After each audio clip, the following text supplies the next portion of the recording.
been canceled. I don't know, maybe they said, hey, this is gambling. It's not really. You know, they give you chips free usually. Go spend your chips, and if you lose, walk away.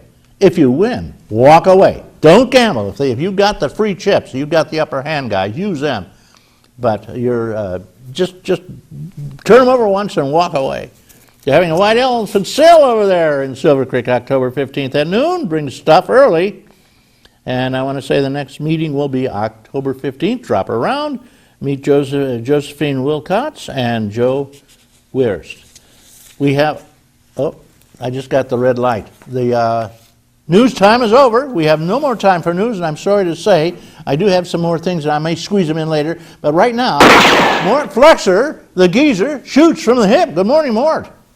Good morning, Reed. Good morning to our guests, who I have the privilege of seeing once a week at Rotary. And good morning to you, ladies and gentlemen. I don't know, I seem to be running in a depression for the last couple of weeks, maybe a couple of months. And it dawns on me that there is a wider depression going on that our nation seems to be ignoring. Most people don't realize how many of our neighbors are out there looking for jobs or have given up looking because there simply are no jobs for them. I'm afraid we are coming back to what my generation called the Great Depression. It's really serious, and I think our politicians particularly, but all of us in general, need to wake up to. I know I've touched on this before, and maybe it's getting a little boring hearing it. But ladies and gentlemen, look around, wake up. Some of us are going to have to turn to our neighbors for help. Some of us are going to have the privilege of helping our neighbors. But the outcome will depend upon our willingness to help each other, to recognize that we are all Americans. And again, I think in the spirit of that was here when this nation was founded, we all have to be alert. Start reading on the economy, start understanding what is happening, and you'll be better prepared to handle it in your own family, and again, to either get help from your neighbors or to help your neighbors. Thank you, Reed. Thank you, Mort. Buy gold. The dollar is going to tumble, believe me. You know, the only one thing happens when you start just printing out dollar bills or any kind of currency is it becomes inflated. Inflation becomes rampant. And they're telling us there's no inflation. That's hogwash. Go down to the supermarket. Things are jumping 20%, 30% every time you turn around. You notice the pound gets smaller. The pound was 16 ounces. Now it's the same size can and everything. It's the same product, but it's the same price. But now there's only 14 ounces in it, or 15. Half pounds have dropped to 7 ounces, 6 ounces. I bought some President cheese. Normal, they used to be half a pound, 8 ounces. Now it's 6 ounces. That's the way it goes. And the tuna fish can, 6.5 ounces, it's 5 ounces now. A little smaller, but you can't tell really. Inflation is rampant, and they will have to admit it after a while. John Rawlinson, he's a local member of our business community, and he's also a member of Rotary, I might add, as Mort says. He meets with him every Tuesday.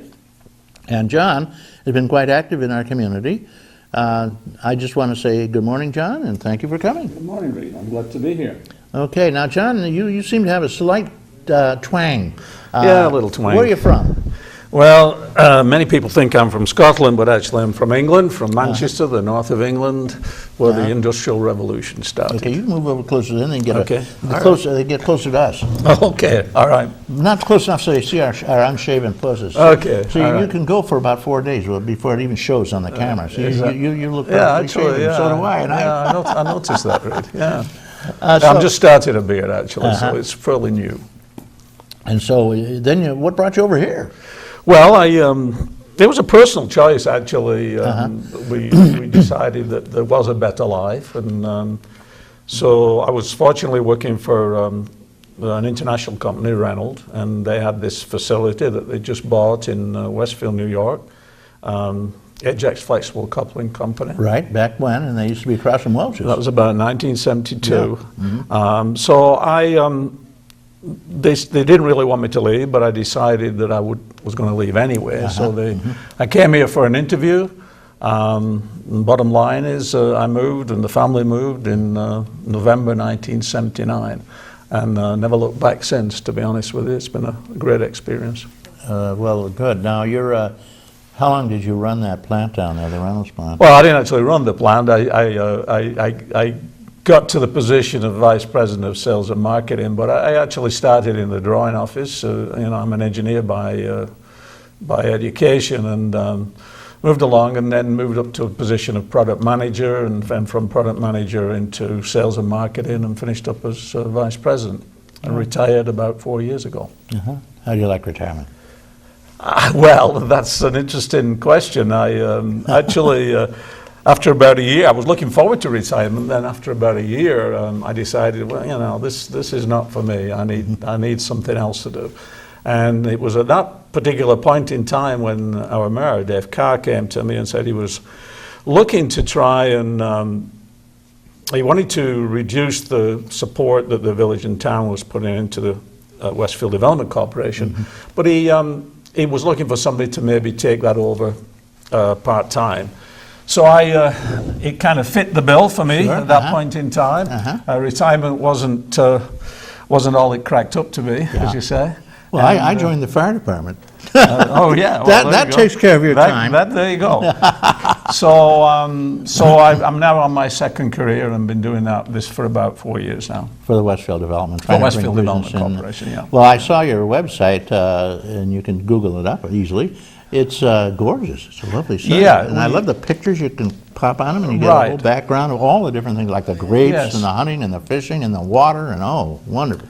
Well, as you said earlier, the major assets we have in Westfield, we're trying to put them out on the website, and they are based around our scenery, our vistas, our lakes, our grapes, our vineyards. And there's the market, the wonderful farmers market we have there. Yeah. And so this was, we had a website that had been in existence. This was a new website launched in September. And it's already getting a lot of attention. It's far more dynamic than our previous one, although the previous one stood us in good stead for a few years. This one has a lot more capability. How did you get it up? How did we get it up? Did you do it? Or no, we hired somebody to do it, and the beauty of this website is that it does enable us to manage it ourselves without having to actually employ somebody to actually be a webmaster. The technology is such that it's much more user-friendly for management. But in addition to that, it has a lot of other features that I think are a real benefit to the community.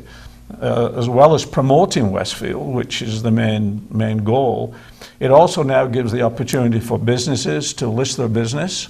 Very easy. They can go on and click on the business button, click on list my business, and they can add in their businesses and add in their websites. So now we're really adding value to our local community businesses. Really networking. And networking, yeah.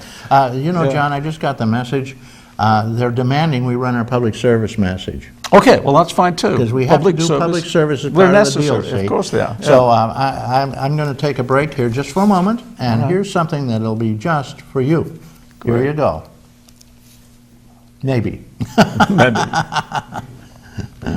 The problem is I didn't give them enough warning, and I just thought of that. Dear. Oh, you're in trouble. It takes a while to get it up, and especially when you get older, right? Well, everything takes a while. An eye disease that leads to severe vision loss. As a scientist conducting research for the American Health Assistance Foundation, I want you to know that there is hope that a cure and new treatments for macular degeneration will soon be found, but only if we can continue our groundbreaking research. Learn about my research. Call 1-800-437-2423 or visit ahaf.org for free publications on eye disease. I want to point out an interesting coincidence. Both John and I have new eyes.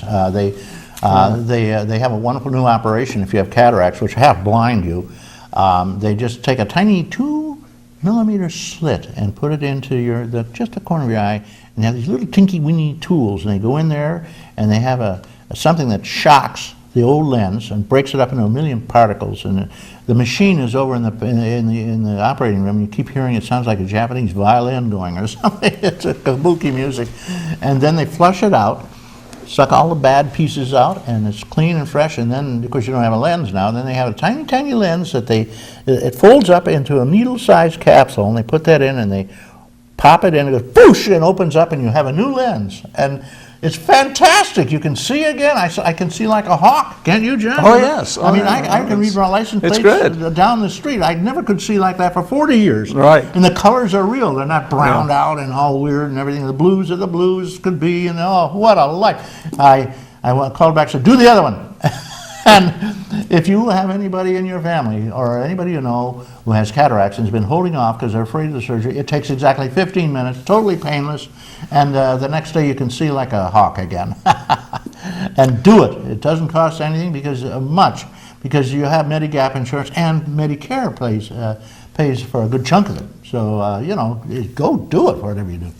Second thing I wanted to say, John, before I get on, is if you need new glasses, here's the way you get them. If you don't have glasses insurance, you can pay hundreds for them. You go to Walmart, and for $50, they'll give you a very comprehensive visual and physical exam by a licensed whatever. And then you tell them, give you the prescription for your glasses, please, and including, of course, the iris distance, too. And they will give that to you. And then you go to your computer and punch in on several of the places that sell glasses, like Zuni, and I use Zuni, and or Zenni, I guess it is.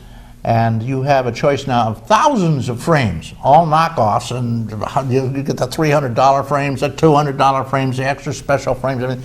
And you get your choice of all these frames, whatever you want.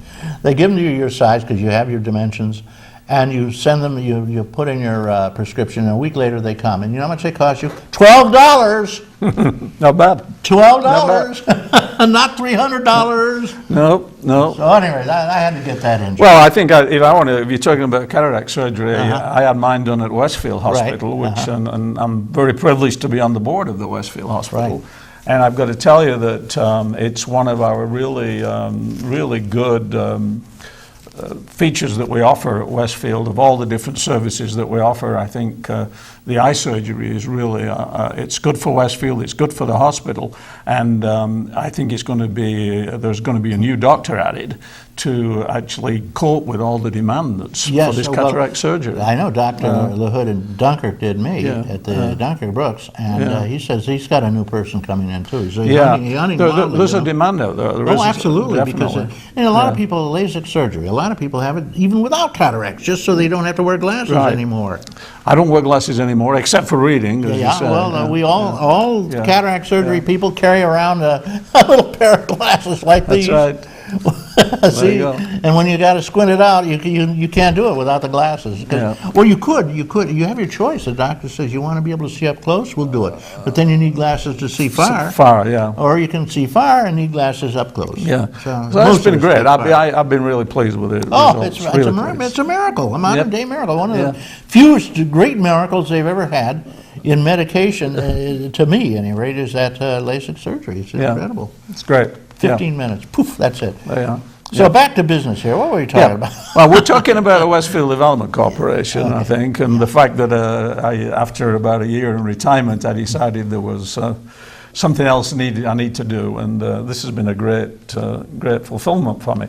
But I got to say that we're very fortunate in Westfield to actually have a development corporation. There are many communities of our size that really don't take economic development or promotion of the community seriously. Now tell me, where does the dough come from? The dough comes from the town and the village. They pull it up, and what's it called roughly? What's your overhead? I mean, I think the total for the year is about $60,000. So it's well worth. Well, 55 of that is your salary. Well, I wish it was, but no. I do get compensation. I'm sure you get peanuts for compensation. But I do. To be honest, it's a labor of love, and don't tell anybody. I'd probably do it even if they didn't pay me. But don't tell anybody that. It's like this, the senior report is a labor of love for seniors. We don't make any money. We're nonprofit. But the village and town are very, very they had a lot of foresight when they decided to actually support an economic community venture like this, and it's